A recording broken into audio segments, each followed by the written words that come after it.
Amen. Hallelujah. Praise the Lord. Amen.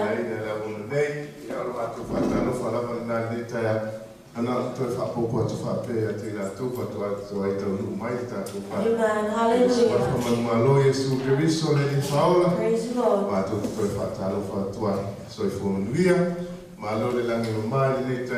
Amen. Glory to Jesus.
Hallelujah.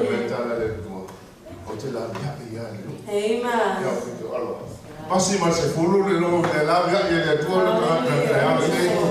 the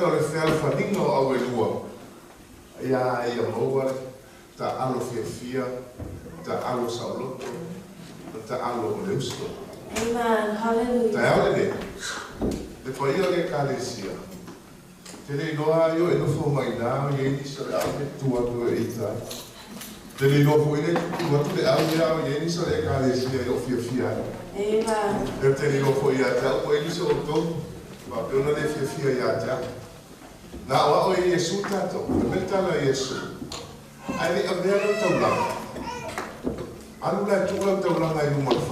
Amen.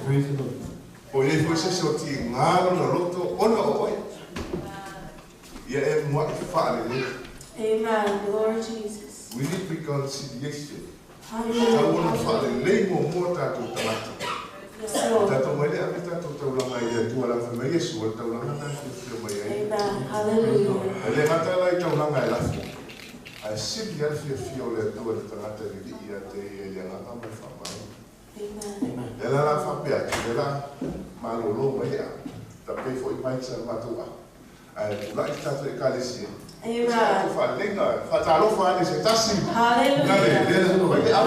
the Lord.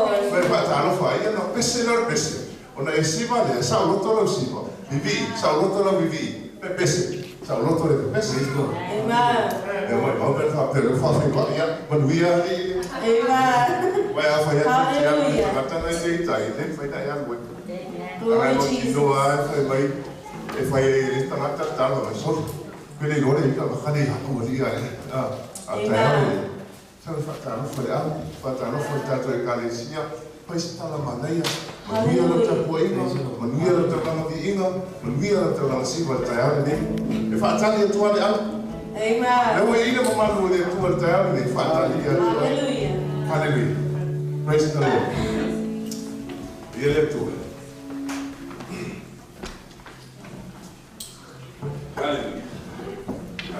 Praise God.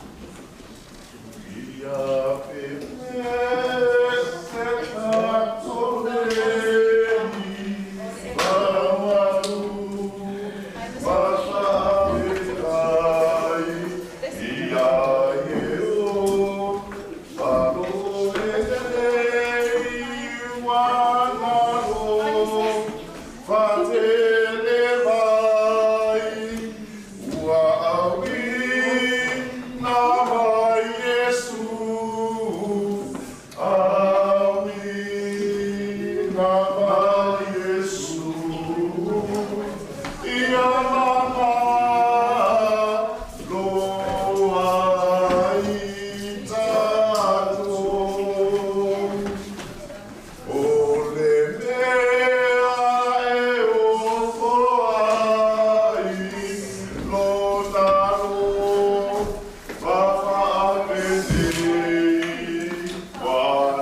Hallelujah.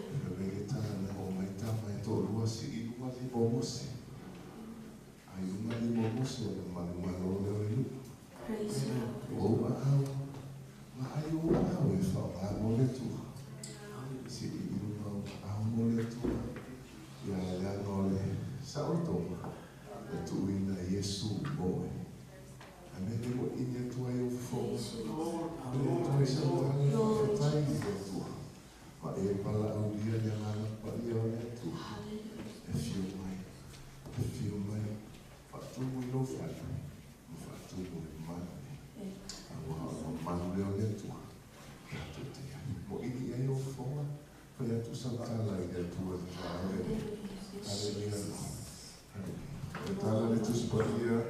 Tu sei Ioanne fa fai quel motono ai o mai o naso o ne foi ia we ta wa i fa ma o ina tu ta wa i de ta mai ya ma fa ma o wa rosa i di mai de ta ma i ta wa i fa pe na ya te hallelujah mo i ne fo ma fa ya tu ai sa fa sta ya tu ma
family going to hallelujah.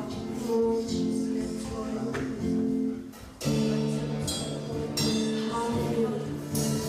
Thank you, Lord. I will not fail.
Ko wa mai e fa manu atu ya yo. Awane ngalo se betasio na me alo. Ya fa manu atu I lo na swa fa pai. Avatu fa ya ile tuo. Ola vinga ola tawanga le ai tayari ne. Ola vinga ya fa ile ma me ma woruma ya fa ne na yo na swa. Hallelujah Lord. Hallelujah Jesus. Hallelujah. Hallelujah.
taulanga lea ia te oe.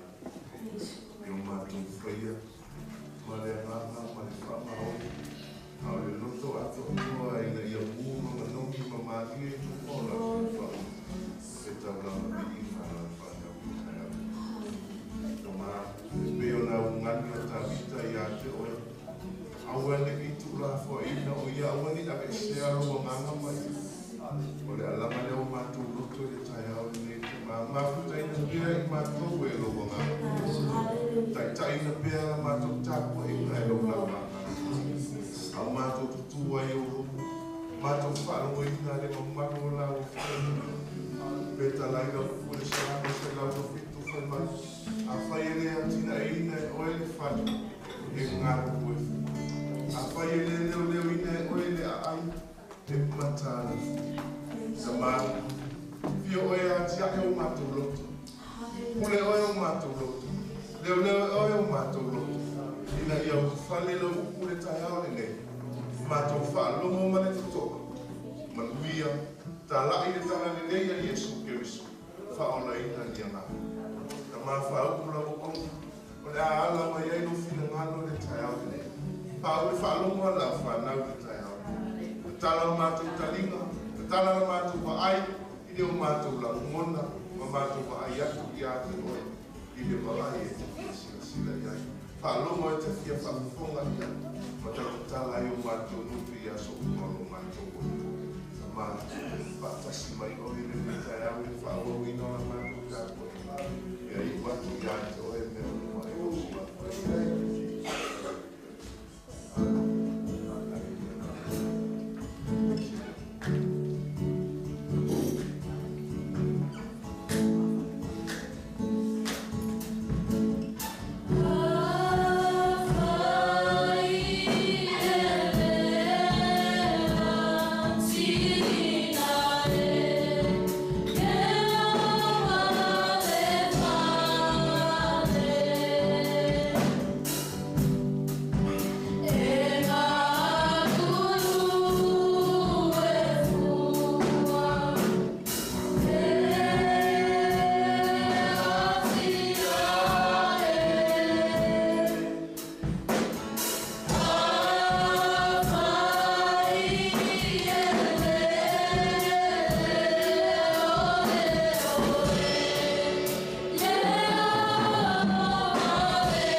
Hallelujah. Lord. Thank you, Jesus. Amen. Hallelujah. Tamale le tayawe le umale li umato wa mama li ya tawe.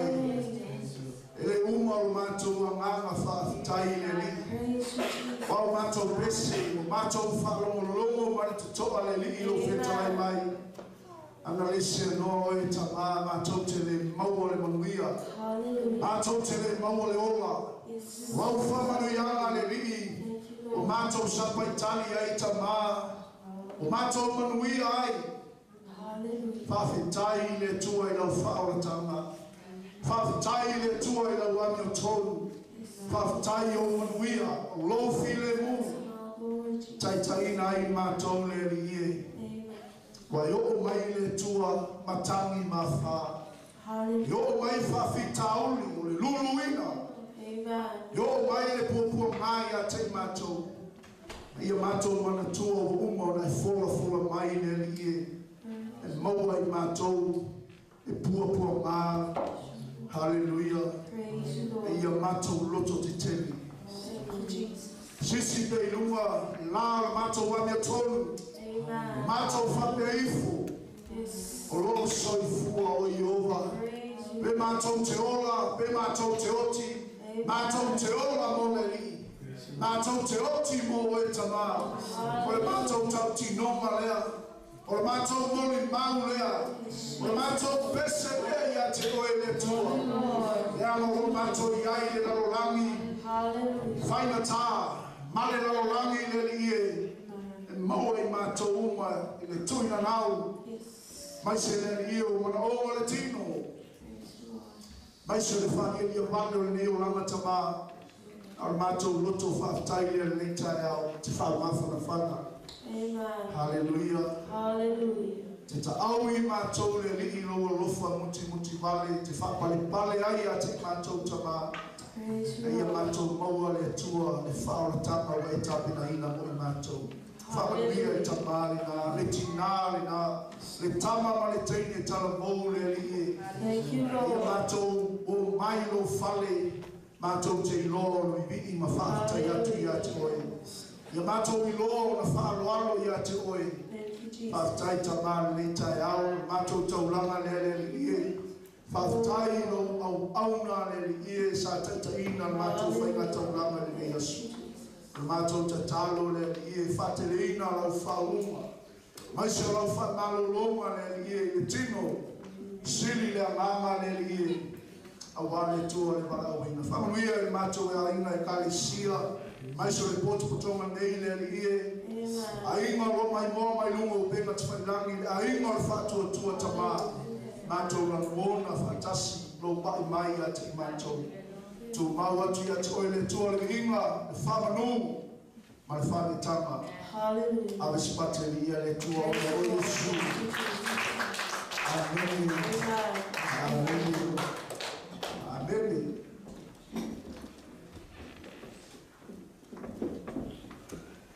Ia, sao ke ame afiloahi ia. Amen. Amen. Tai se aso ame. Tulong fuare afiloahi tatu. Hallelujah. Tayau. Pamando tamata na ayai. So good to see you. Welcome back. Praise the Lord. Hey, se famalo mamaya. Hallelujah. You are so wonderful. I love you so much. My Lord on the side. Amen. Lord. Yeah, my Lord and Louis.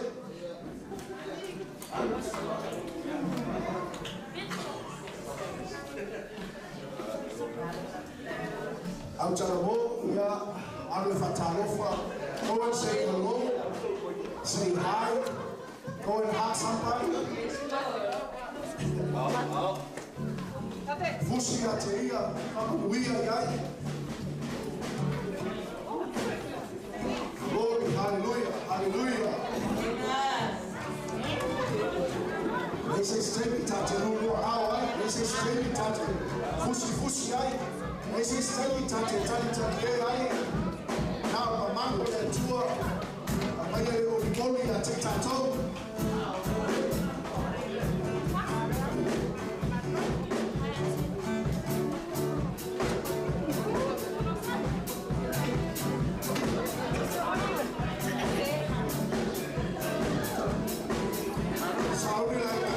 Praise the Lord.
so. Hallelujah.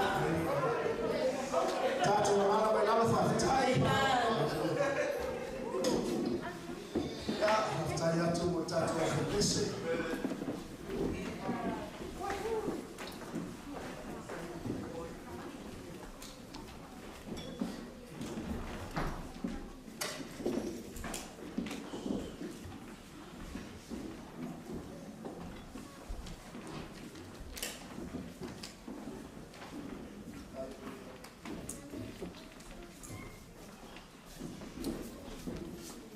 Tele apa tasia ino tua ia malu ia leli fia o filo ia tele tele bita ya malori feta lama malori feta poinga ia le tua isi bea sawen mamalo le tua mali oli mai le tua na watato tapo ia tele tele mali fa maoli amen. Ia fatala watu, ia manmaro tatu aina ikalisia, manlava ili aufenga ngwenga le tua, tatu aufenga ngwenga, tamantina na tua, whanauta longu, se yo lava ifana laiti, ia uforo watu nita yao, niswafu Yesu, whawhila ya tukoi tatu, aima whatu tua, kotino kiriso, mafuta mai, familia tele letua maisele tapo inga so tatu tamati tai ya sunga ya bishop ya fa pefoi au na letua iso sifata feta rama olo man luen le yaso talofa lava ole mo ko nito tapo suma lima inale la bo wasi fana osi mo tatu nita yao. Ia na ia whaawau mea le visiona o le masina le nei o le visiona a le tua toi whaatulanga ai matai wawa ai tātou ia i le visiona o le whane le nei te me visiona tātou whane ina ia whaarau tele le mālo le tua. Alleluia. Na ia whaevangelia inga ngana lo le loa ia pena apa atu ia ina tōru mana mia whautanga ma whataua le moni ma nato toa le upua le tuoro e whaafonga i le aso. Ma le aso, se i me, a whamarosi mo tātou, o ke riso tātou whamoe le ola ma le oti. Nato e tau lunga i tātou masina nei, e lutu a koe wa e ane oti. E o a mai lo a inga o a mai le tau nungu, o a mai le tau ala whanga, o a e ale oti vai tau nei. Amene. Ai toi whamanatu ia te tātou e tā ua fōi i tātou o ola, mata toi lungo nei whungai lele. Amene. Ono whamanatu lea la apostolo i e kalesia i konito. Awa nei o tūtani e fua le whaoratanga na mātou tā lai atu ai atu o tōu. Amene. Nei a awa nei mea noa tātou whalongo i le upua le atua tātou whalongo i pēa, whalongo i pēa. Amene. Ai a tātou hola o ia Keriso. O mai le oti ma le awa le atua o lo tātou oti o ia Keriso. Yesu. Amene. Ma le whama mawha la apostolo i le kalesia. Ina ia awale i whasi se inga i tātou i tala inga ue whai mai e le to i aise a fio mai o Yesu. Amene. Ma tali tanunga whai mai ua uma o na maliu Yesu mo tātou. E le to i tū mai Yesu. E le to i a fio mai Yesu. Amene. I ia le tua. Mai le lo tua oi.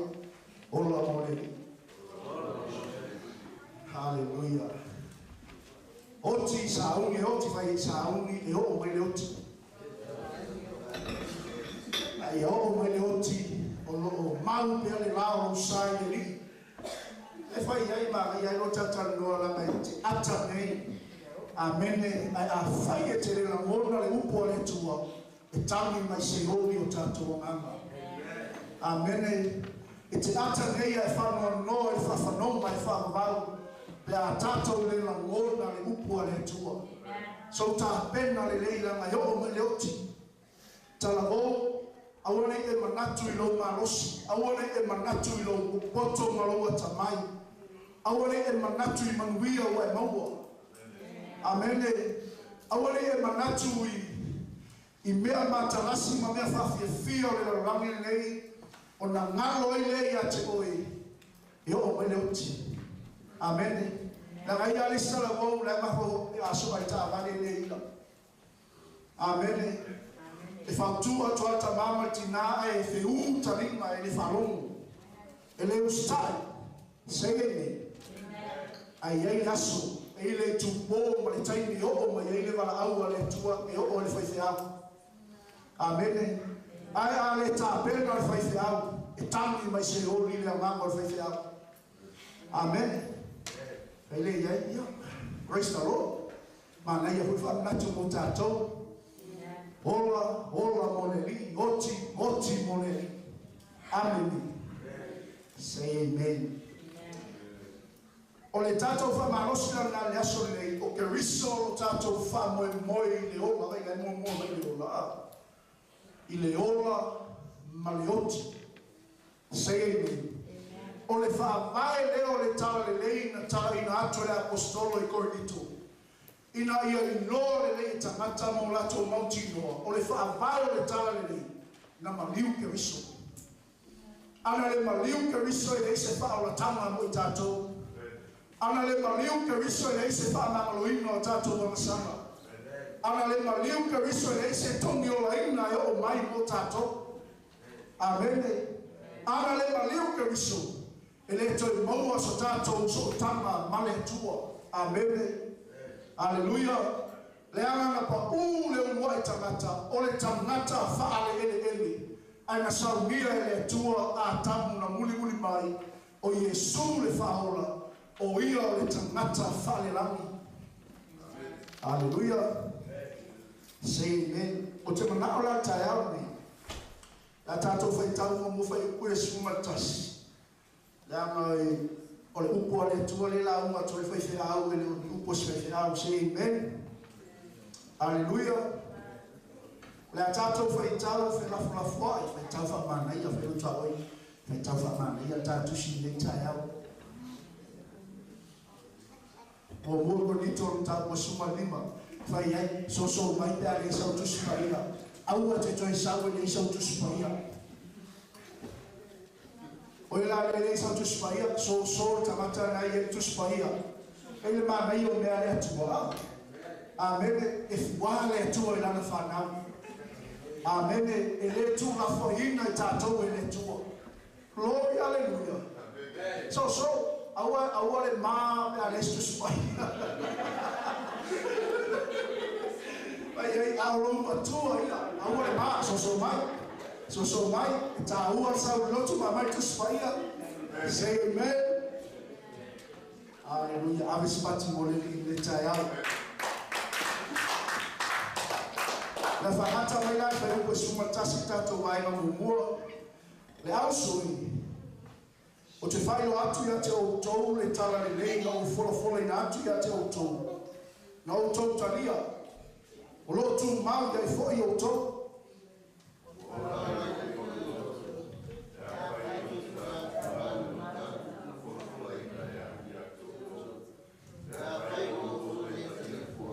Amen.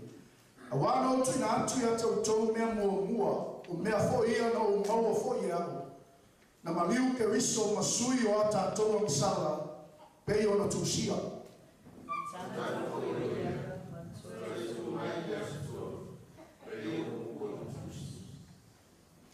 Na ilo fo o ia I kefa o na iloa lea I le toa se fulu ma le toa lua.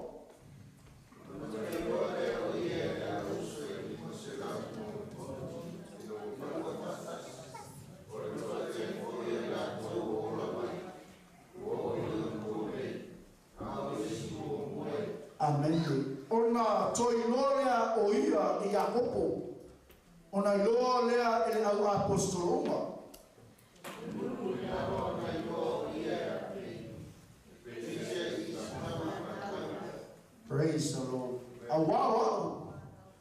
pito I titi o lau apostolo. E le au na ta ua o le apostolo. Awana usa ua atu le kalesia le tua.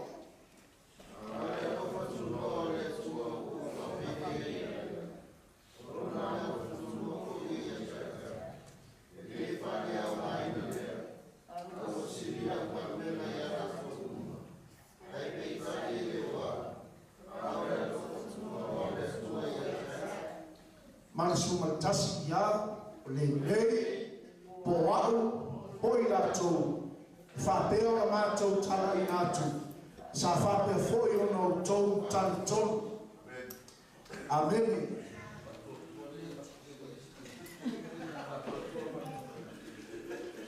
Amen. Ma re o sta me fo pa. Praise the Lord. O ke riso lo tatou wha moe moe ola. O lo tatou wha moe moe le ola ma le oti. E pei ona wha manatu atu le tatou aima. Le anga o oio le kalesia o taimili nei. O tatou le kalesia Yesu taimili nei. O whea leo e eiko rito le taimili nei.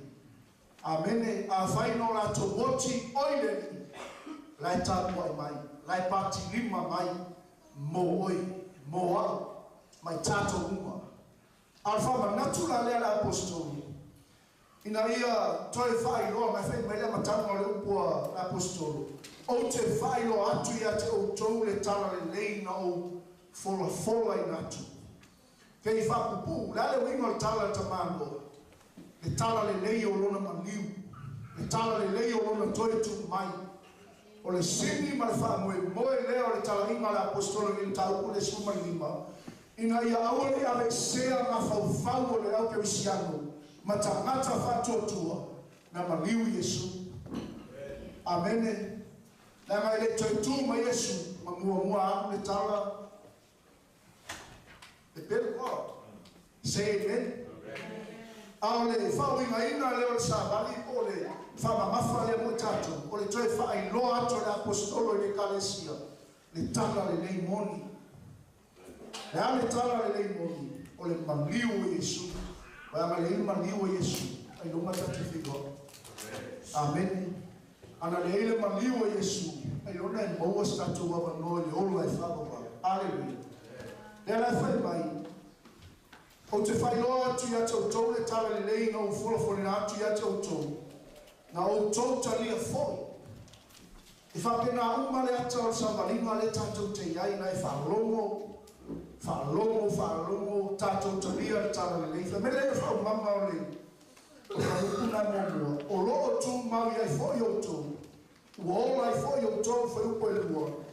Pe a whai tau te tau fi mau le mata upo. Na fola ina ya u ya te oto.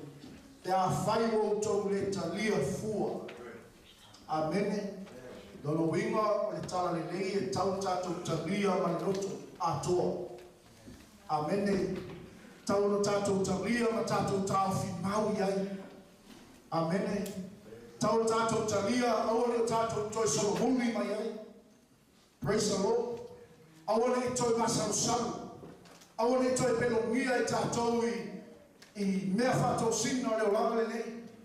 Amen. Pelo tau fi mau e tala le nei. A Yesu Christ. Hold on to the gospel of Jesus Christ. Amen. Pai ai ampia e tā ua na maliu Yesu mo tā ua. Amen. O le tala le nei la leana wholafuli na atu e Paulo le kalesia. Na maliu Yesu mo a tātou ngsama. Amen. Matano mia o ia, matoe tu mai le so tolo e peo tatou whaitau ia ia. Amen. Ni ia le li. O le wha mao ninga fo I leo le talo le lei. Ale whai meina ma ai ei ke wha. Oi ke wha. Oi wha le singo o Petero. Na ma ai ei Petero pa o ke wha. Le wima tala Paulo. Na moli mau ia I tamata o Petero. Na moli mau ia I tamata o Iakopo. Na moli mau ia I le tofia. Lima se lau. Na moli mau ia I le auto se fulu ma le toa. Ma le toa lua. Amen. ia wai tele o nei mau tusi o lo whamauia i le manu e Kristo malona toi tū mai. O le whai onga o le tusi e toi a fio mai Yesu. Amen. I ia le ni. Ina ia aua le whai le o langa nei matofi vale ia te tātou lupuna tusi pa ia. Amen. I ia le ni. O le wha maoninga le naulea. O le toi tū mai o Yesu ia te tātou. Na moli mau ia ila o apostolo. Na moli mau ia ila o profeta. Amen. Ai a oi mau te mine. Te tali tonu ia. Amen. A le tā ua le ngāo tātou tutu mau. Whai o tua oi. Tā ua le tali tonu matu mau iai. Se whai iai. E anga le tala le nei lea na whaolaina i tā ua. Le tala le nei lea na whatu mawina i tā ua. Praise the Lord. O le vaenga mua la ngai se wha mafa mo i tātou. Hallelujah. Ona e tele tala le nei. Amen. A lo wha mafa i tā ua suma lima.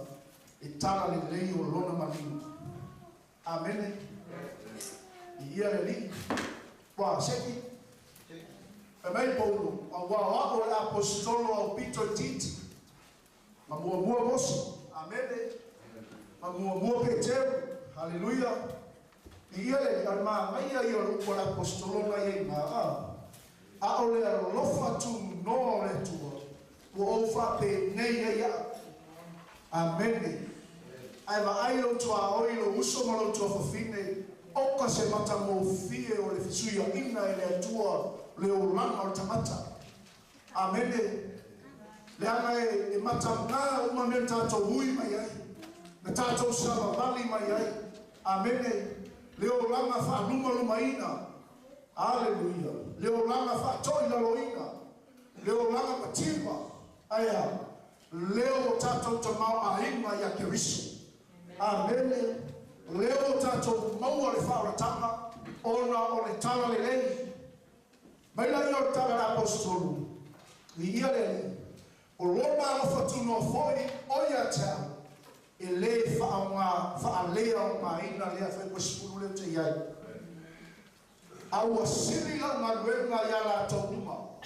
Afra tuspa iau kushe ka māroa. Amen. Ava ai le maua lalo le loto ta māroa. Fe mai na upu le whanunga fe ai pei tani e leo a. Amen. Fe leo tau. Ai pei tani e leo tau. Amen. Po le ale maua lunga le whaungaina oi mako e le tua. Po le ale tele o mea lofa e whaungaina mai mo oi mo au. Ai pei tani o lea tua. Amen. Langa ile tembea e mita i tamata i lana mea lofa. E le teime whanua lunga i tamata ona le whaungaina e le tua. Seine. E le teime maua lalo i wa aia le swife au. Tumu lole kare sia. Amen. Si lunga leo whaife au. Amen. Na matau tato o le loto e Yesua ulangero tato loto. Ai peitai e leo au. A o leo lofa tu no le tua. Ua ia te ama. Amen. E whamele o tamanua. Po au o i lato. E whapea o na mātou tara ina atu. Sa whapea fo i no tau tari tonu.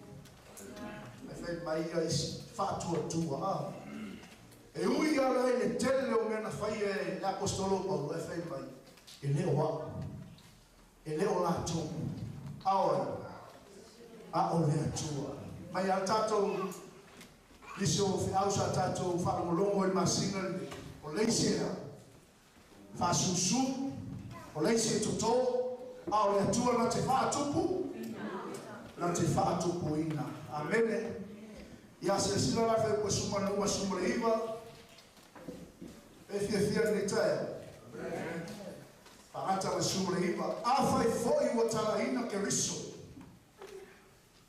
Wa ia te tu mai nei na ye woti. E whape theora whai mai o isi. O tō, ele ai se toi tu mai o e woti.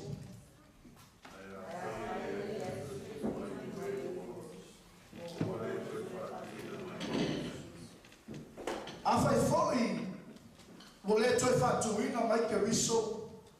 O wafalea ngana matotala. Wafalea ngafopi lo tofa totua.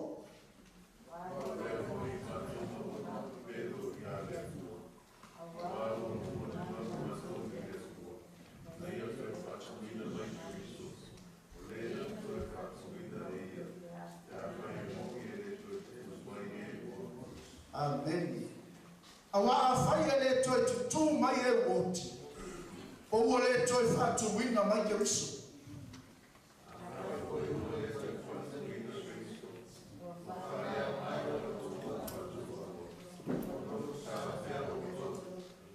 Ile malefu ua whano e ua moe ia Keriso.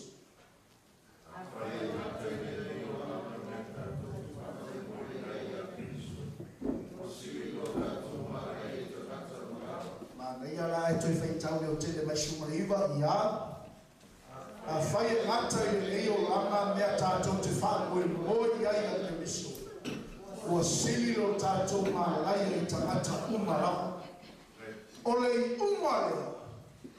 Ole tangata e tali tonu le aio se toi tu mai Keriso. Amen. Bi ia le tua. Ina ia tātou la ngona whatasi tai au nei. Toi whawhangu lo tātou whatua tua. Toi whawhangu lo tātou tali tonu i le paliwa Yesu.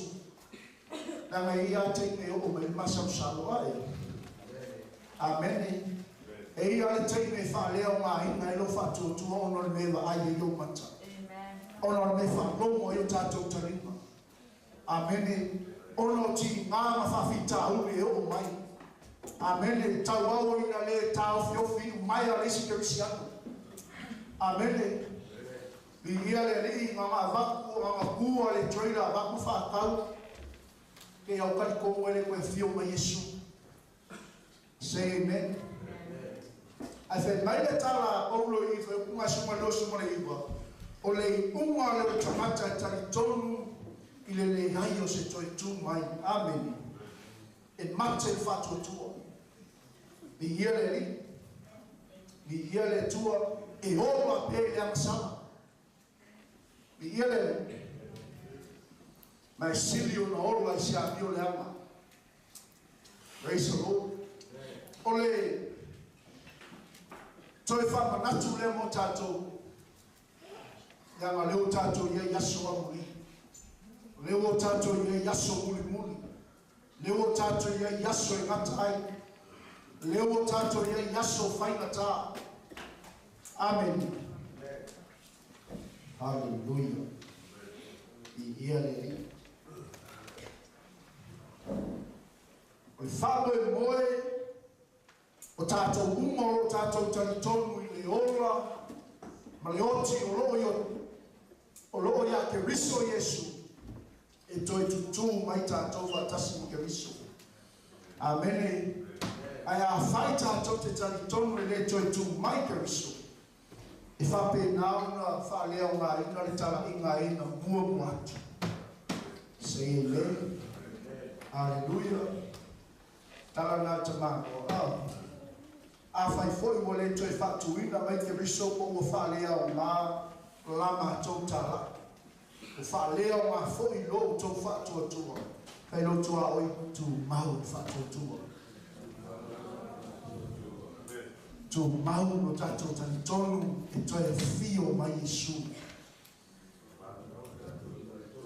O le wha moe ora le nao so se Kerisiano. That is our blessed home. Amen. Te o ia fia ola pere nei laro laki. Amen. Tau whapanea. O ia fia ola pere nei laro laki ma o marki mao leo. Amen. O a mai oi. I ia le li. I ia le atua. E leo so tātou moni le. Praise the Lord. Toi whapanatu. Ta pena. Sauni. Yo mai oti. Hallelujah. Praise the Lord. Ole. Vai alon tolu. Te moa mai e whaukuna e osfulu. Whangata i le tolu sumarwha. Ina ia manino tātou Whaitafu ni tai au. Ia le te tūra lo tōi mai whai e mana i o ni tai au. Ka mai sau tusi. Ao le nei, whaitafu mana ia. Ua toe whātu wina mai ke riso i e woti. Ua avea ma whāpolo polo e ua mongoi.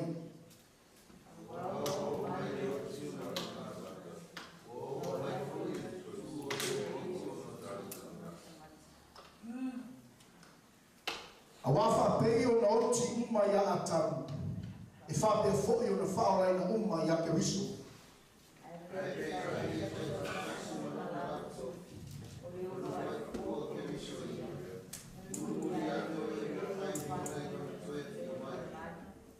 O no oi lea ile ngata ama.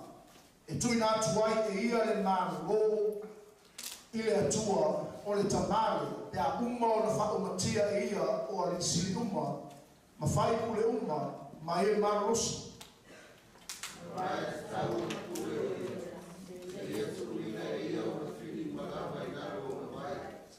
O le toi fili e whaomatia o le oti ea.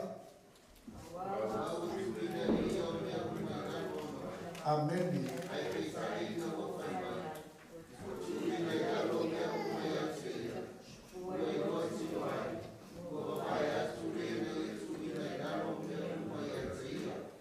Pe a uma fo'i o na tuina I lalo ia te ia o mea uma. O na tuina I lalo fo'i lea o le alo lava. I le na tuina I lalo ia te ia o mea uma. Ina ia pule ao ao le atua I a ao le ao ao mea.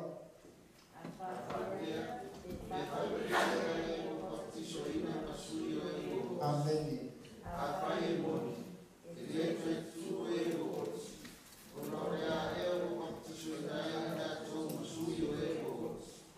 Se a fo'i e pangatia ai mātou I tu aso malawa.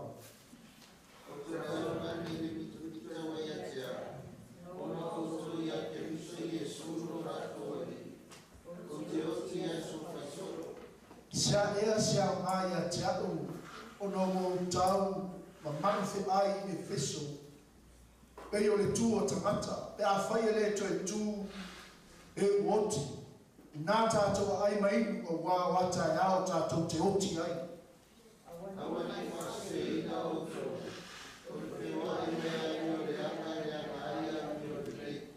E tau whatasi tōtsu marwha, nā ala mai ia I le ami o tonu. Ai aua le iang sara, a wāo o pō liuli nisi I la le atua. O te whape atu I ate o tonu, e wha mā I ate o tonu. Amen. Hallelujah. Ele ngata o le wha mamafa le apostolo I le tala le nei le maniu ma le toi tū mai o kamiso. Wha marama mai le apostolo I le kalesia. Le I unga o tangata I le taitonu le toi tū mai o kamiso. A leo o tala no le apostolo I le manu ma lo o e taitonu I lo na toi tū mai. Hallelujah. Mi ia le ni. Leo tātou tani tonu o Yesu o ia le waifua. Amen.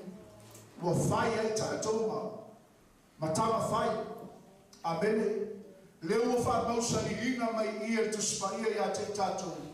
O lo tātou manuia lea. Amen. Pe a whai tātou te tani tonu. Hallelujah. Pe a whai tātou te whātua pea. Sene, o na tātou maua leo le manu mā lō. Pe a toi whātu ina mai tātou whātasi ma ke risu. Amen.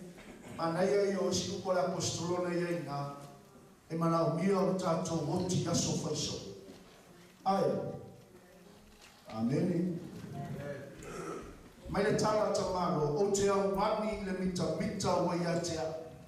Ono o tau ia ke riso. Yesu lo tātou ali.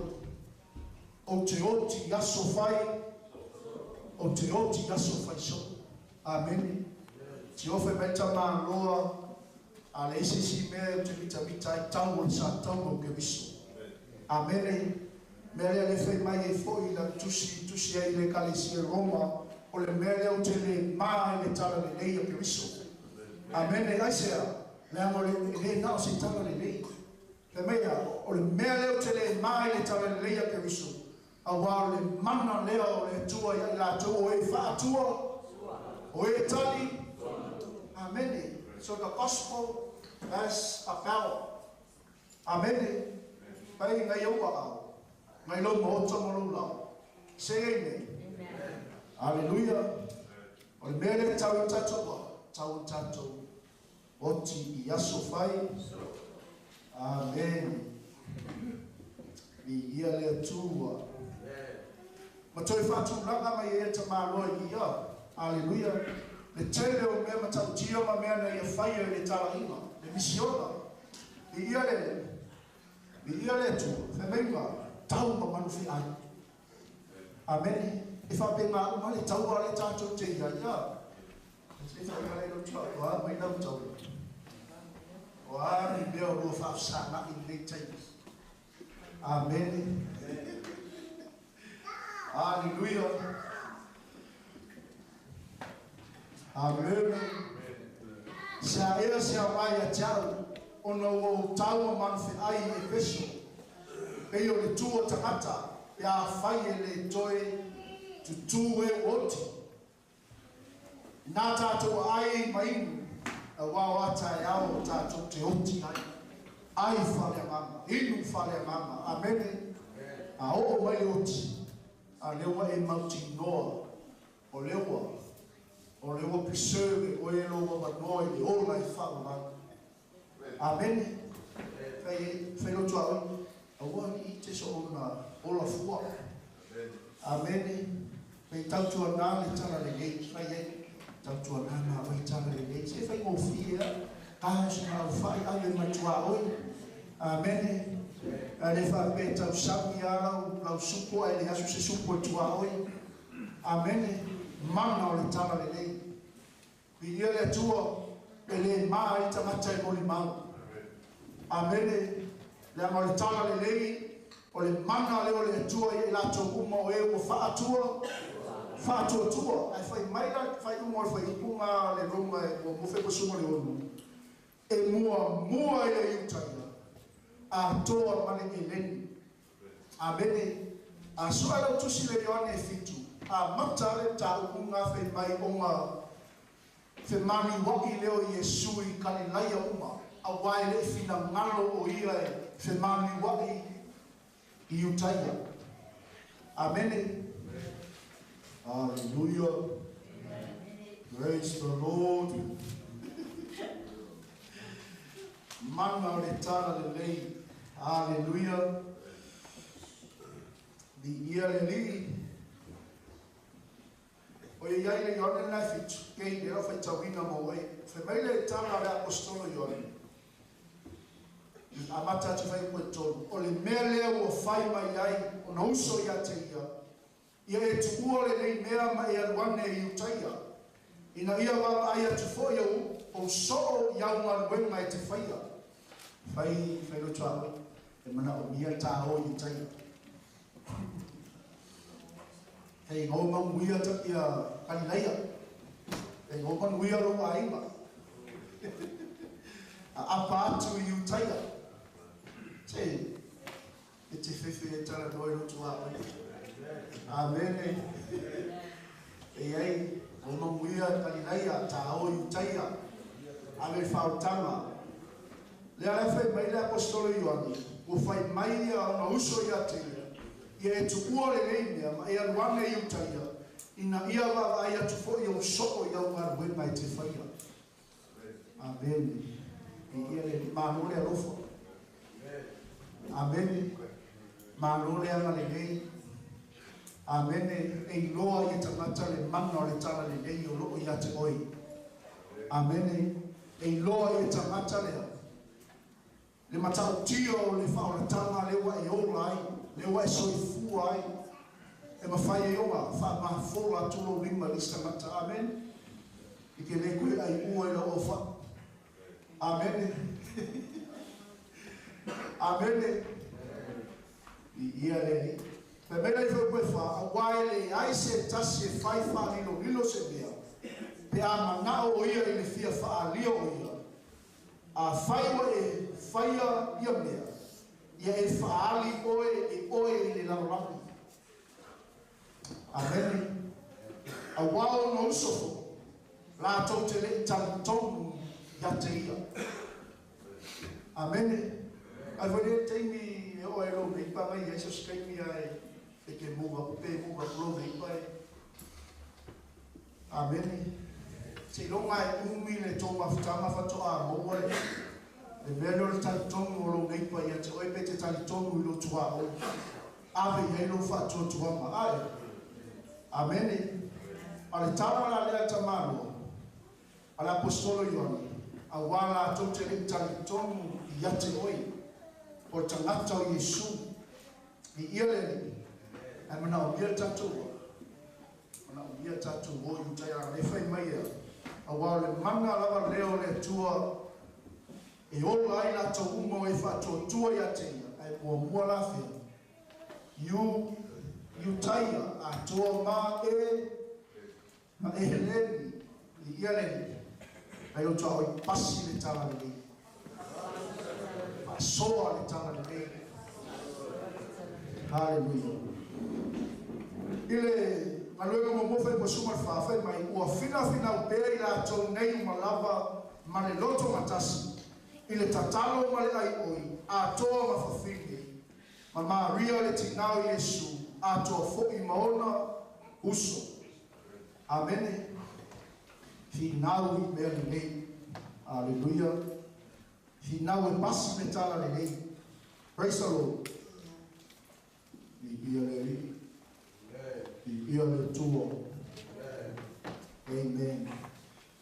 Lema mata tato fai tau fai mai ai fai kunga I losi mona.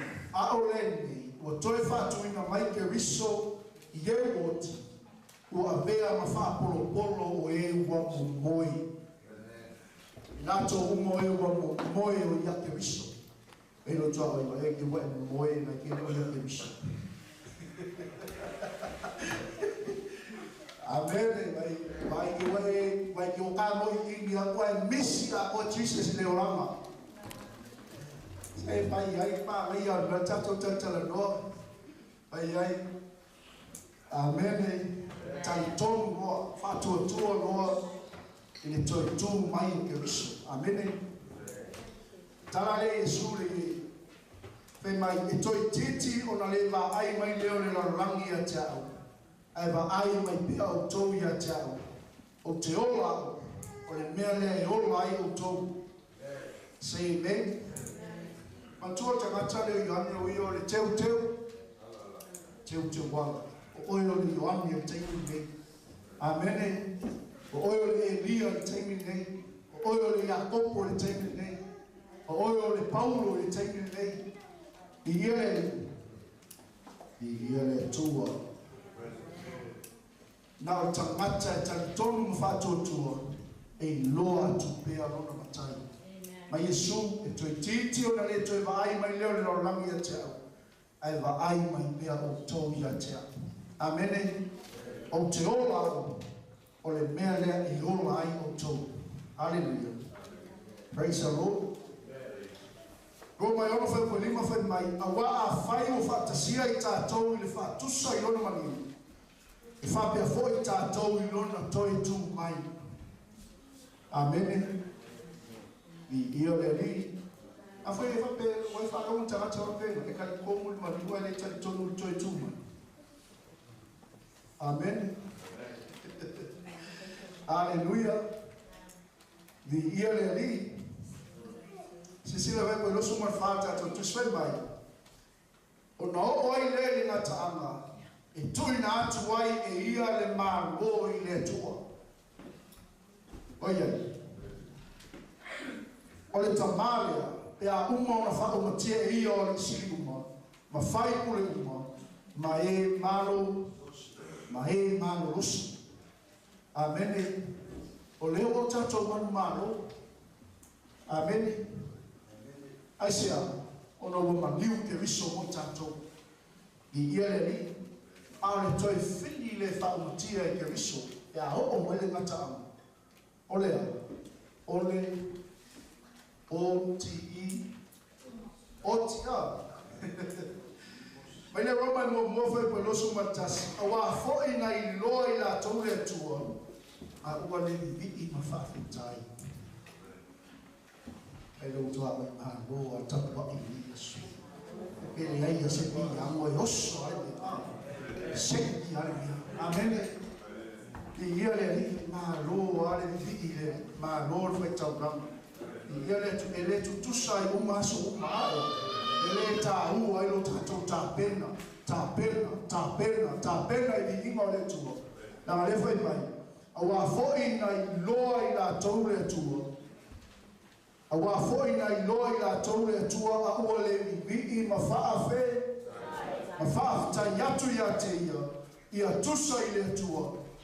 Mai le fai o le vai mo fai mulunga i losu matas. Ai pe tai ua whaavale le ina i la taulo lato tau ma salo saronga. Amen. Ua whaapolu ringi a fōi o lato loto wālea. Elo tau i matala. Tatalu. Tu mau. Lo oli le tua.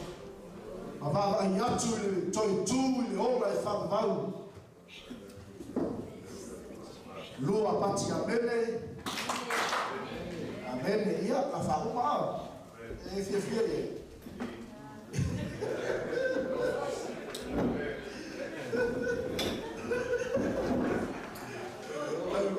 Mai sau whai anes.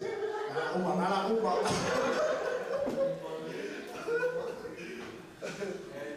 Mai e longo fia tamata leo tu maula vai mai. La vai la. Lua bati aleluia. Aleluia. Tato fai tau ko le tua ia e lava se sibe fa mo ina tato me lo ko le tua fai ko tosu malima. Sa ata la faiba. Fai tau ko le sipa u beba ma fai tau le shisho. Ama mai ya ia pe wa. Amen. Awe ke ma fa le to nai. Ai a fai mai se tasi pe fa pe feo na to tu mai we woti. Se a foi le winga o le tino la tote o mai.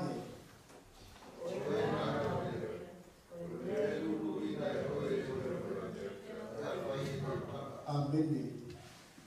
O le mea foi e te lulu wa le lulu winga le tino e tupu ia. A o le fua lava a tonu se saito po se tasi o ia mea.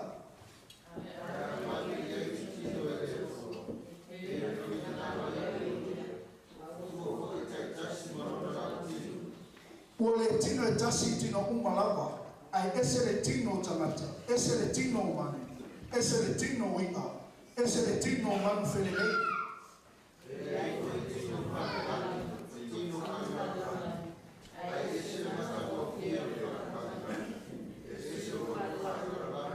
Amen. Ese le pulo le la, ese foi le pulo le masina, ese foi le pulo fetu. Awalo ese le pulo le tasi fetu I lo le tasi fetu.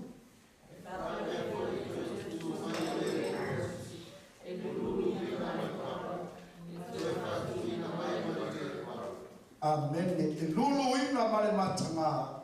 E toi fatu ina mai male matamofie. E lulu ina male vai vai.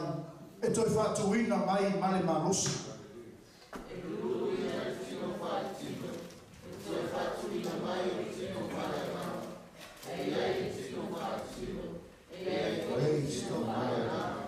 E fa pe foi ona tusia na faia atamu le roa tamata matamata ola. Ale atamu muli o le ngama fa aola o ia.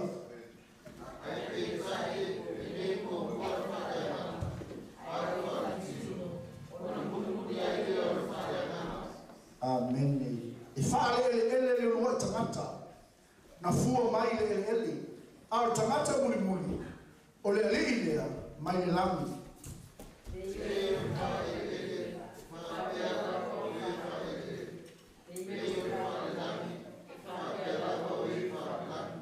Vai ele o fa ele Toi vai tau fa le mai se vai ka fa le u pole tu o fa le se le tino mata mo fie na fa le tu amene le o le fa le o le fa ele fa ele ya fa po fa ban I ya Atali bata. Pero te Pascal. Ay Pascal. Ay lo le salma lo tu spara. Ay le tino ma me na fa ele tu fa ele ta. Fai fantasi fa ele. Fa ele. Eta fantasi fa valu ya.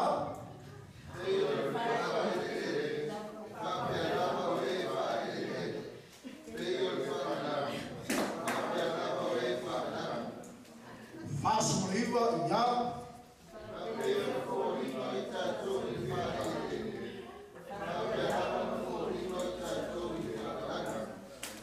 Amém. Aleluia.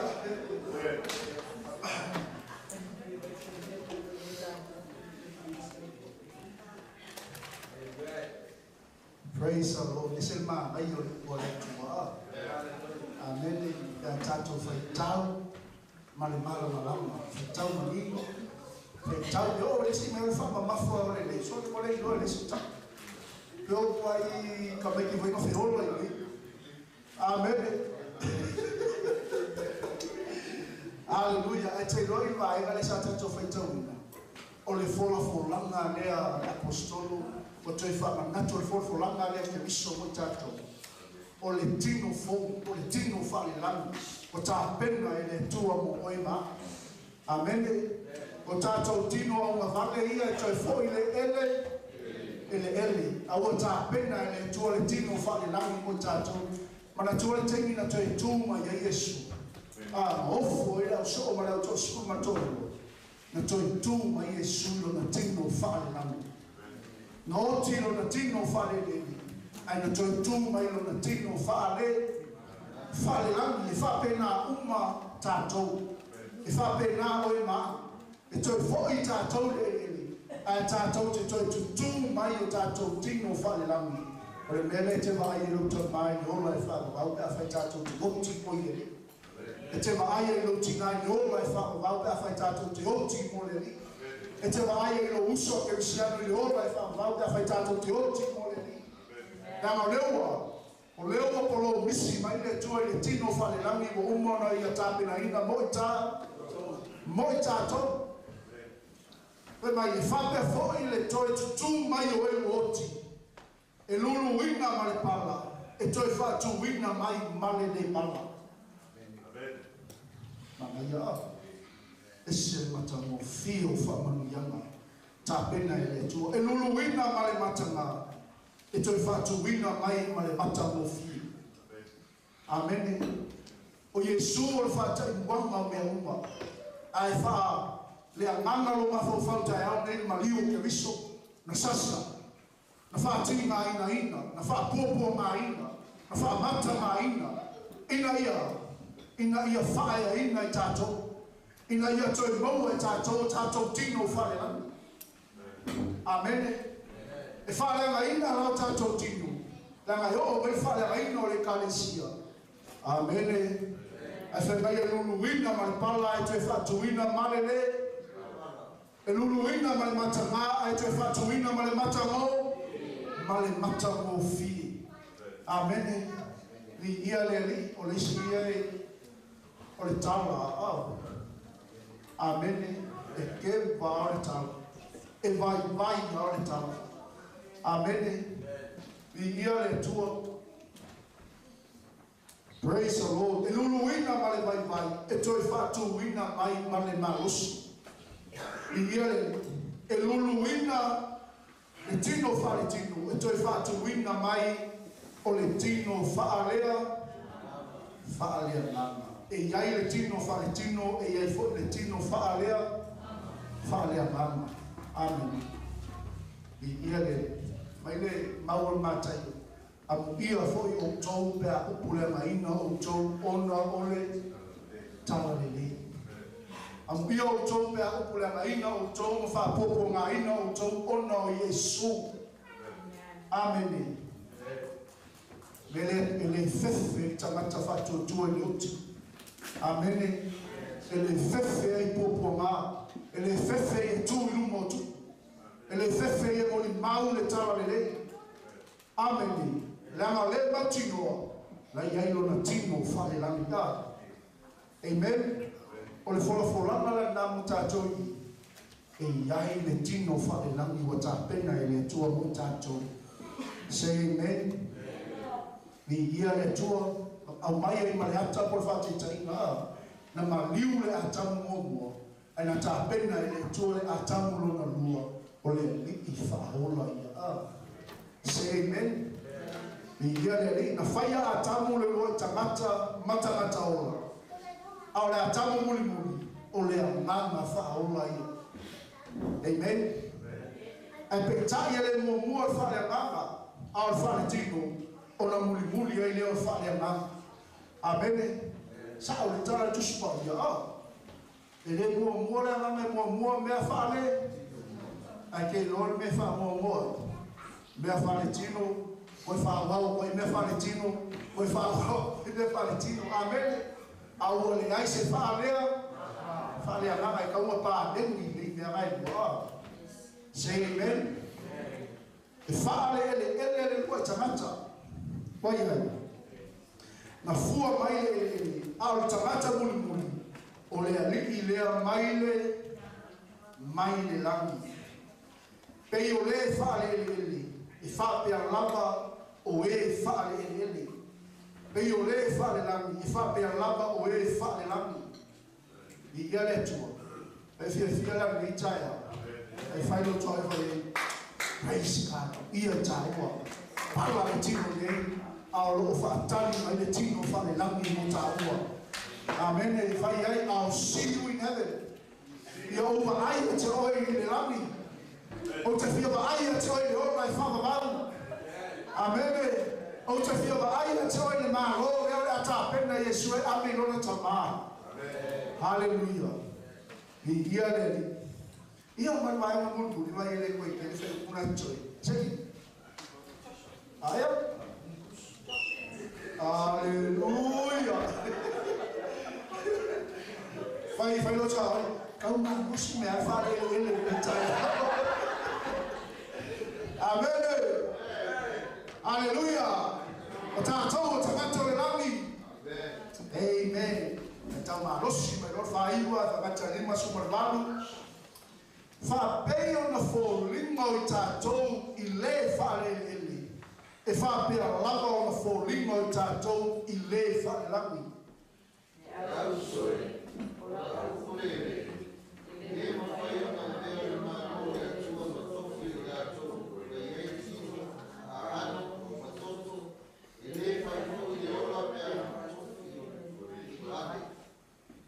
Amen. Whauta mai, o te tau watu ia te o tau le mea lilo, e le mo moe I tātou uma, ai li iua I tātou uma.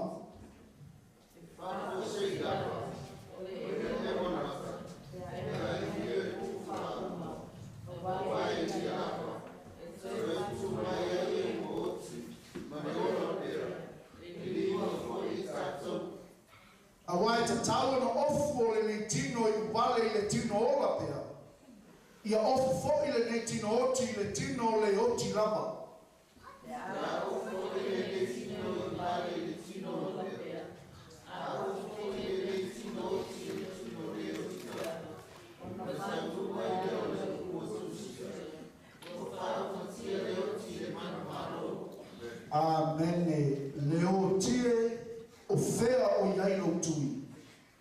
Le tunga maue o fea o iailo manu malo.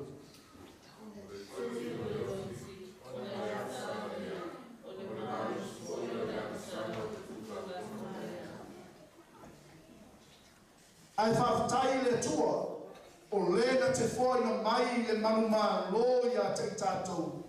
Tanu lo tātou o liki o Yesu Keriso. O le nei o uso pele I o tu mau malele fa mai tia. Ia walu lo to fa malosi nga wenga leli malele unoa. Ina ua to unoa. Ilese mea fa lea malo o to tauti mai. Lua pati amene. Lua pati aleluia. Amene. Wa e loa le winga na sige le apostolo le mau. Amene. Wa fa manatu le mo tato. Amene. Wa tele o te anu ilese mea fa lea malo tato tauti mai. Amene. Aleo e mana malama tayari ele so ona si fua ya apostolo le mau le. Amene. Vi ia le li. Danga lo iailea. O lo iaile taui ma le manu ma lo fatai mai a te tatou. Say amen. Amen. Amen. O le whamanu ianga le tautoi, leo wha alia mai lea, le mea nilo mo oi maa. Ni ele. Amen. Le ale mea nilo, e le mo moe tatou uma. Amen. Ae li iua e tatou paia. Ni ele li, e isi o mele oti, mua atu i latou. Amen. Ae isi o mai lea. Le toi fa alia mai o ke riso laia, lai o la pea. Amen. Alleluia. Mele ta ua e tatou fa malusi. Amen. O fea o lo e au na ai na lua e tau tua i lo aina, tau tua i lo nu, tau tua i ngā wenga le tua. Amen. Fa malusi. Iele, na leua, o leua au mai le fa manu yanga mo tatou. E le ma whaia o na avea o le malo le tua ma tofio i la toua iai tino a ano matoto. E le manino lupo a le tua. Amene e le whaikako ngoi langi tatou. Tino whale ele. Say amen. E le whaifo i le ola pea ma tofi o le wani. I ia le tua. Ola ia ke riso, oti ia ke riso, o ke riso o tātou wha moi le ola ma le oti. Au e soifua mai ola i o lama le nei, ia e mau ia ke riso. Amene, mi ia le atua, Nanga leo wha alia mai le mea lilo le mo tātou, mi ia le ni. O i lato uma o e soifua mai le toe fio mai o Yesu ke riso. Ea, e li iua i tātou le tino whaale lau. Amen. Li ia le li. E le o la tātou le ota. Whaale tino nei. Amen. A te mea, ai ei ngā e li iua i tātou uma. O e o ola matotoe pea a whaalia mai Yesu ke riso. O le wala aula le mo tātou tai aureni. Ia tātou whaamaros. Ia tātou whina whinau pe o tātou whaalongo le tai aureni. Ai. Amene. I ia le li. I ia le tua. Le amaore. Whamanu e le whaia e se perfecta. E le whaia e se whaifi au. E le whaia e se tangata. E whaia i e suria. Whaumatia o le toi whili. Loti. Amene. I ia le. I ia le tua. E ma whaila o ma whaatumu e tātou le tui o le ti. E a whai tātou te anga salapia. Amene. I ia le tua o le tui o le oti o le anga sala lea. O le maa losi foki o le anga sala o le tū la fono lea. E whai mai. Ai whawhitai le tua. Whai ni tua. Whawhitai le tua. Amene. O le hale tāni o le anga. Le hale tā ola i le anga sala. Ai whawhitai le tua. O le na tu fwoi na mai le mani maa lo. Ya te tātou. Amen. Amen. I ia le li. E a whai tātou te tū mau. I ia le li. E no se manu maa loe. E watu se tangata. Ai whawhitai le tū. O le na te au mai le manu maa lo ya te tātou. talu le tamata leo Yesu ke misoa. Amene, femelo le yola apostolo. Ole mea ia o tautu mawai ma le whaamaitia. Ia ruangu o tau whaamarosi ma ruenga le lii ma le leo noa. Ia o tau iloa ele se mea whaalea o maro tauti mai le. Ane le mo ini o whaua ni tai au. Ta mao matu whaalongo ilo ni tai au. Manino lo whetarai mai yo matu roto. Ia matu mawaki malangona le tua. Lo tumu musu mai. Paftaitele ta maa oi matu oi manatu mai ai le li. Ia matu mauti noa le li. O ke riso lo matu wha moe le ora maleoti. Fatuma wina lo matu ori ori. Fatuma wina lo matu Famarosi le rii lau maruenga Fatuma wina le fia mato te ngānu lue le tua molo tala nei aftai tele te maa aftai a ngā pa ia te whanilo lau me whai ngāruenga ai ali oe le tua ta maa le tai au tofu lava I mato male mana o mai ta maa Pamanuia I mato male ne aso Whaftai na upu mo I mātou. Whaftai le tua I lona mau, ta au ia I mātou le tua. Tu mau atu ia te oe le tua le viima. Nei maso mai opo le wharavau. Le wharavau lava. Amene, ma amene. Ele pese te whau mai tato whamarosi ni tai. Ta tone mo wa umai tato. Because he lives, I can face tomorrow because he lives. Because all fear is gone. All fear is gone. Listen, my eye, because I know.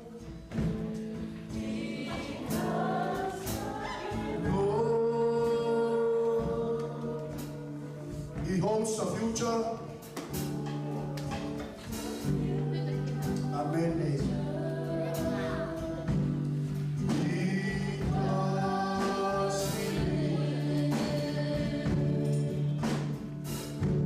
I can face tomorrow. Mr. Mayai, and because he lives.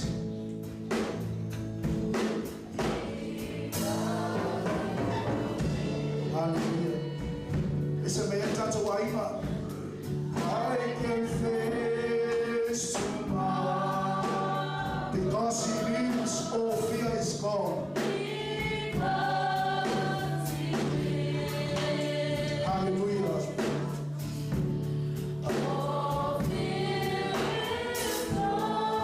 Because I know he holds the future. Listen.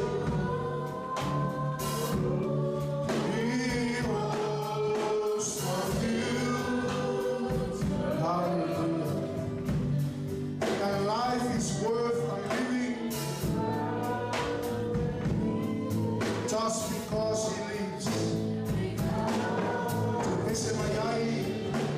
And because he lives, I can face tomorrow. Going into after water and here. After Mama Wina while also for all fear is gone.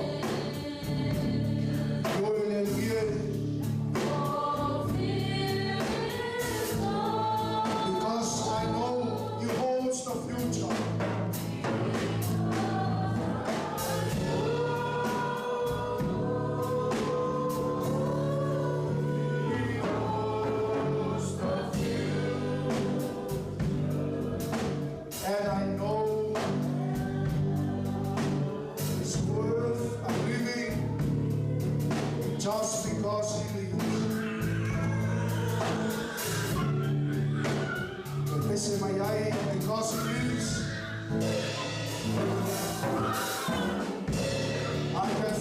tomorrow.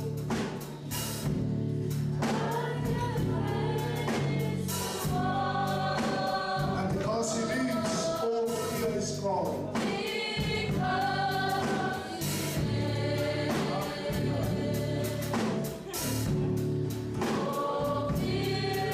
Because I know he holds the future.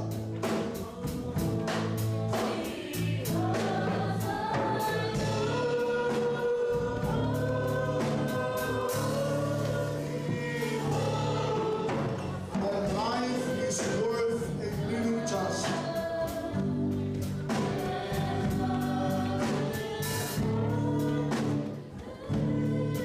Because he lives. I was about to kneel into a mental health.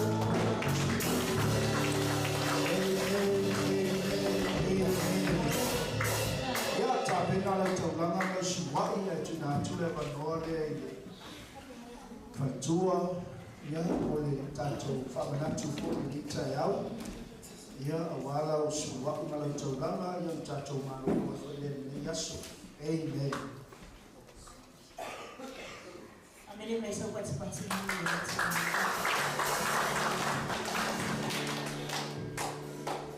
Abase what's continuing o tato team.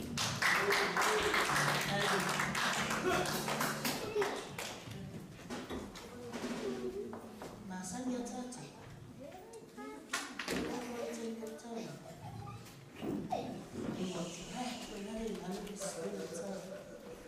Yeah, not again. It's money, not again. I get it to an A, buying a Yafi. So, I know to see. Ele is for the purpose of to see now. I have my lady for Sahara. So I know to see from the mole. Ele Yohane no Taokotolu. I want us to use our Bibles. Yohane Tolu for the course of food money. Alam may amin ito pa yung mawala to sila nagkakasama mo. Amen. Hallelujah. I know it's a very, to see your friends out, Masangay Tato, or Tagoto for Ile Totelo Tato, but I want you, before you read the scripture, it's not for following Loto Yai. So while reading it through, to Iailo Loto, to Iailo Nganga, Tato Faitao, Bayo Tato Goa, Olo Fa from a mind to Tato Faitao Fatasi, Wa Fabia Lavo, Naro for Mayo Lea to and Nani, Lea Maya Nonata, Fano Seta Shifa to Tuaya.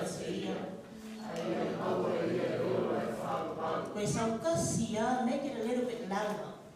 Iya, awa, wafa, ya lava, unaro, famaya, le tuwa, ila rangi, waya, awaya, luna, tabi, totasi.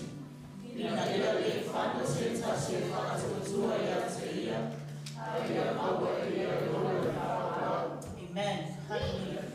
I'll read it in the English version. So for my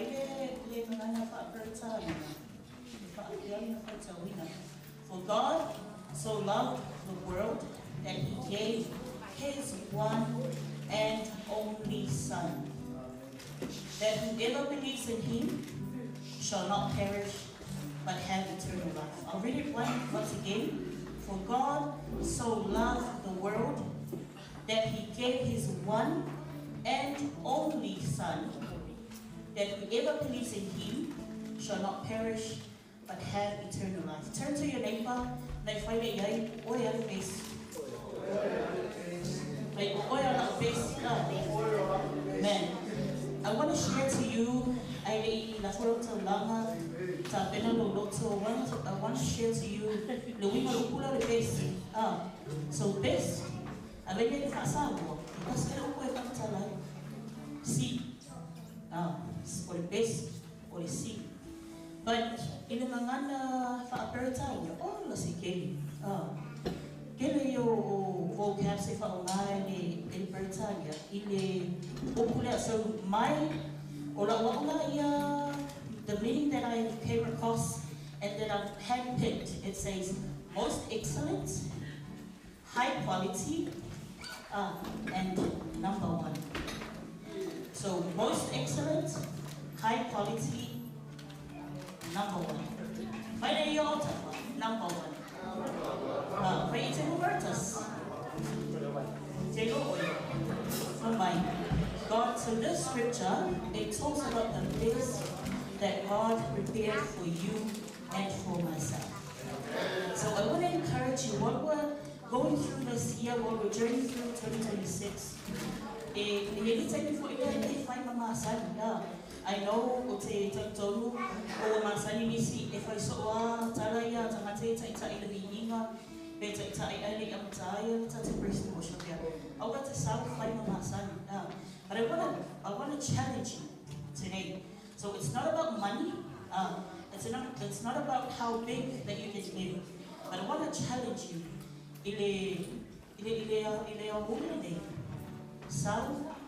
Malolo to Atua, Ile Osimasandi.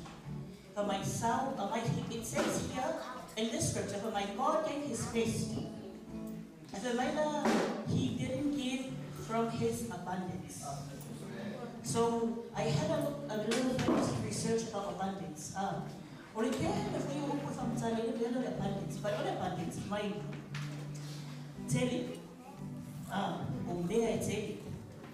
Ele se kale se na isa mo telita o tu mane le lui isa foi mai ele ka o foi le mo re kale se ke ko ko so so no ai mai o so sa o ma e fa ye ya o me se yo sa mo so we're the same sa mo o mai o te ni o ma ia so sa e fa ye ya to na ele kale se ma ko e ke le ai so many food.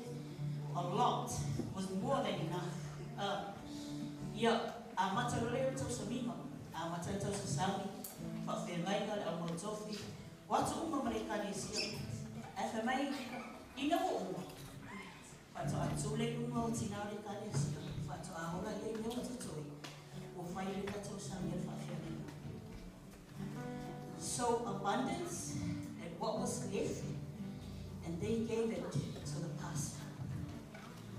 What I want to let you know today, God didn't give you his abundance.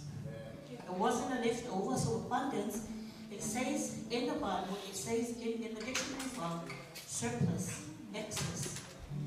In other words, leftover. So this ecclesia, they always give mehr to toy, mehr what they but you know what? God didn't give you his abundance.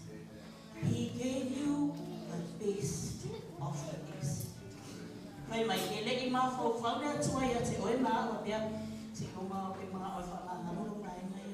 Then I'll give the sacrifice, I'll give life, I'll give the best. But no, he prepared the best love, the best gift, the best solution, the best result for you and I.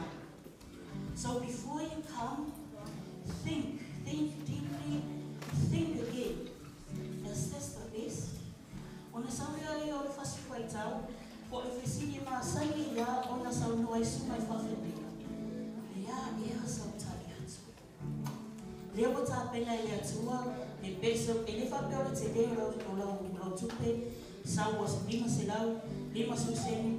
No matter how much money you give, but make sure that's your best. That you put it in. It's all the time. I want to find my son.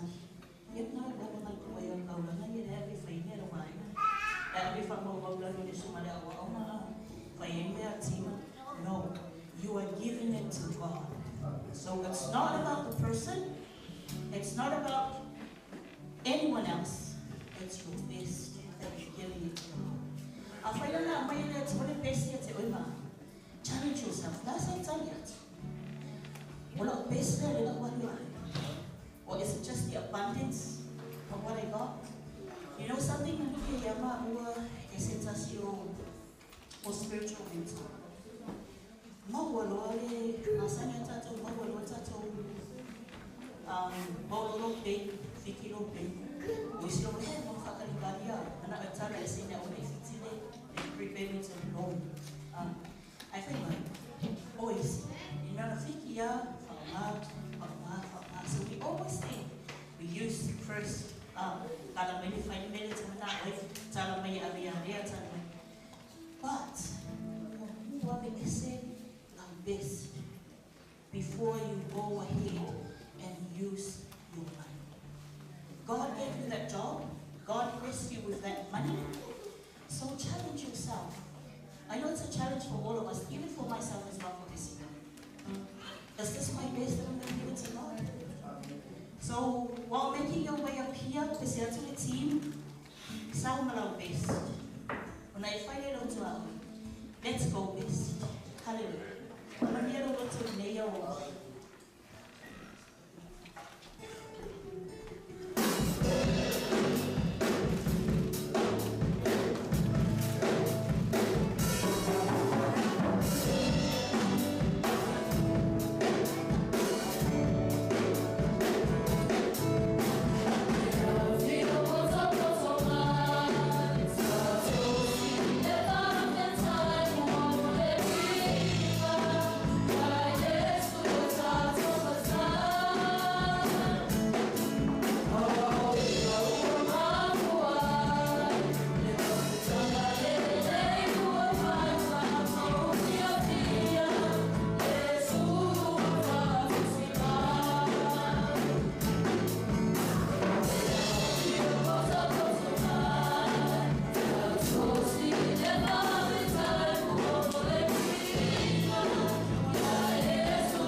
This is the best that we've got for you today. Thank you so much for your word, even though that we hear it many times, more often, every day, but it is always new. Thank you for teaching us that we need to give our best because you gave the best of the best for us. Bless all of our church members, for those who were managed to give, for those in Mumbai, for Waitama, Fatmanuia Yolato Loto, Fatmanuia Yolato Lima, Fatmanuia Yolato Ato, O Mea Salavania Yolato Vailo Mato Tama, God Wenga Mato, Tuolo Lato Yay, Ye Fatmanuia Yolato Mato Tama, Familia Wasimato, Ipalisia, Mato Wofinato Lenato Lama Mato Tama, O Mato Loto Ato, Ia Vidia Oe, Ia Vidia Oe, Ia Vidia Oe, Ia Tua Sofa, Ia Titi O Mato Tamata, Ia Faatili Mapia Ovi, Mato Tama, O Oye Sukeriso, O Mato Wole, Pavala Awatuai, Alalama Fantasy Fana Waletua, Amen. Amen. Tatualala me lalo whawhatai. La ea seisia mātou upu I whai atu tamā. Na o le loto whawhatai le tua o na o le aso. Tofu lava I mātou ma le talima whalongo. Le loto tatala atu ia te oe. Whai ei le tua mātou whiwhilinga.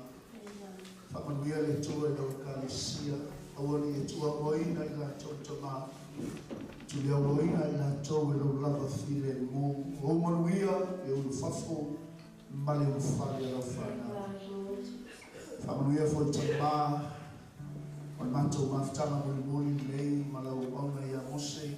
Male tina I a whatutua. Whape fo I a whine I a naite. Toi tali watu I Samoa I ainga o whatari mai. Mātou te talo le li whalau lau mea uma. Lungo le ea, lungo le whongai le ele. Lungo le sami. Patau loo mai manuia le tua le whainga malanga. Au tai nei taimi sa mātou mafuta ai. Sa mātou whemoli maua I aita mā. Mātou whapeifo ni tai au tu. Mau watu ia te oilo I inga. Whamanuia I mātou uma le ni yaso. Ono o Yesu ala tua I te talo. Ala lama whatasi whanau le tua. Amen. Amen. To God be the glory.